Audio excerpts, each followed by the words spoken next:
Shalom Bapak Ibu yang terkasih dalam Tuhan Yesus Kristus. Senang bisa menyapa Bapak Ibu semua.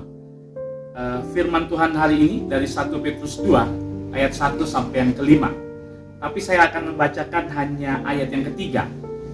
Dikatakan, jika kamu benar-benar telah mengecap kebaikan Tuhan. Tema kita hari ini adalah mengecap kebaikan Tuhan. Menarik ketika melihat teks ini. Kalau dalam bahasa aslinya tidak ada kata jika. Diartikan dalam teks ini, kamu sudah sungguh-sungguh mengecap kebaikan Tuhan. Kamu sudah sungguh-sungguh merasakan kebaikan Tuhan. Bapak Ibu Saudara yang terkasih dalam Tuhan Yesus Kristus, bicara tentang mengecap, itu tentunya indera yang berkaitan dengan lidah atau indera pengecap. Ketika kita bilang bahwa mengecap, berarti kita sudah merasakan. Berarti ketika mengatakan mengecap kebaikan Tuhan, kita sudah merasakan, mengalami baiknya Tuhan. Termasuk jemaat kepada 7 jemaat yang ada di perantauan ini. Apa itu kebaikan Tuhan? Kalau kita baca dalam pasal 1 ayat yang ke-18, dikatakan bahwa pengorbanan Tuhan itu luar biasa. Dia memberikan dirinya, bukan dengan emas perak, tetapi dengan darah yang mahal. Berarti begitu besar kebaikan Tuhan dalam hidup kita. Makanya dikatakan kamu sudah sungguh-sungguh mengecap kebaikan Tuhan. Lalu sekarang, apa respon kita terhadap kebaikan Tuhan yang luar biasa? Adakah langkah tindakan yang kita lakukan atas kebaikan Tuhan yang luar biasa? Kalau kita baca dari ayat 1 sampai 5 ini, setidaknya ada 4 bagaimana respon ketika menerima kebaikan Tuhan. Yang pertama, ayat 1 ada kata buanglah. Menarik, buanglah. Buanglah apa? Segala kejahatan yang begitu rupa dikatakan, kemunafikan dan lain sebagainya. Berarti kata buanglah ini bukan hanya sekedar buang, tetapi buanglah sungguh-sungguh. Karena firman Tuhan ini ditujukan kepada jemaat yang sudah kenal, tetapi ternyata jemaat-jemaat itu masih hidup dalam dosa. Maka dibilang buanglah dengan sungguh-sungguh. Apa itu? Segala kejahatan, kemunafikan, segala dosa, buanglah sungguh-sungguh. Yang kedua, kata yang dipakai dalam ayat 2 adalah jadilah. Jadilah, ayat 2 dikatakan begini. Dan jadilah sama seperti bayi yang baru lahir, yang selalu ingin akan air susu, yang murni dan yang rohani, supaya olehnya kamu bertumbuh dan beroleh keselamatan. Dalam arti jika dibalik, jika kamu ingin bertumbuh dan memperoleh keselamatan, kamu harus seperti bayi yang baru lahir. Bagaimana mungkin?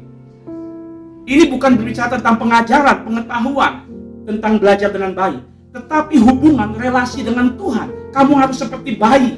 Bayi itu kalau haus, dia nangis. Jadi penuh kehausan tiap-tiap hari akan firman, penuh kerinduan akan Tuhan. Jadi jadilah seperti bayi yang kalau haus, dia menangis. Seharusnya ketika kita tidak baca firman Tuhan satu hari, wah seperti ada yang kosong sehingga menangis. Ketika kita nggak berdoa satu hari, wah ada yang kosong membuat kita menangis. Sama seperti bayi. Jadilah seperti bayi. Jadi kalau kamu ingin bertumbuh dan beroleh keselamatan, harus seperti bayi. Mencontoh bayi. Pelajaran berarti. Yang ketiga, ada kata datanglah. Datanglah ini bukti dari kehausan tadi. Kehausan akan Tuhan dibuktikan dengan datang.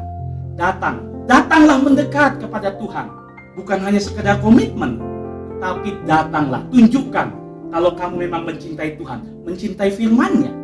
Datanglah kepada batu yang hidup itu. Kepada siapa? Kepada Tuhan. Datanglah rajin beribadah, contoh praktisnya. Datanglah ke persekutuan dan lain sebagainya.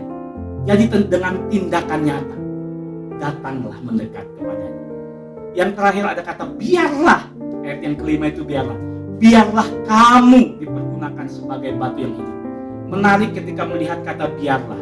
Kata biarlah ini bentuknya pasif, bukan aktif, pasif. Berarti memerlukan kerelaan, memerlukan kemauan untuk dipakai sebagai batu yang hidup. Kita bukan batu yang hidup. Batu yang hidup itu adalah Tuhan. Tetapi membiarkan diri kita untuk terlibat dalam pelayanan Tuhan, dipergunakan sebagai batu yang hidup. Dan itu memerlukan keterbukaan, dan itu memerlukan kepasrahan, dan itu memerlukan kerelaan untuk mau sungguh-sungguh melayani Tuhan. Biarlah kamu dipergunakan sebagai batu yang hidup. Sehingga firman Tuhan hari ini tentang mengecap kebaikan Tuhan bukan hanya sekedar kata-kata. Kita bilang Tuhan itu baik, Tuhan itu luar biasa, Tuhan itu hebat, tetapi tidak ada pernah respon positif dari kita. Jika kita mengatakan Tuhan itu baik, Tuhan itu luar biasa, kita sudah merasakan mengecap kebaikan Tuhan, maka buanglah segala kejahatan. Maka jadilah seperti bayi, maka datanglah kepada batu yang hidup. Dan yang terakhir, biarlah kamu juga dipergunakan sebagai batu yang hidup. Tuhan Yesus memberkati kita semua. Amin.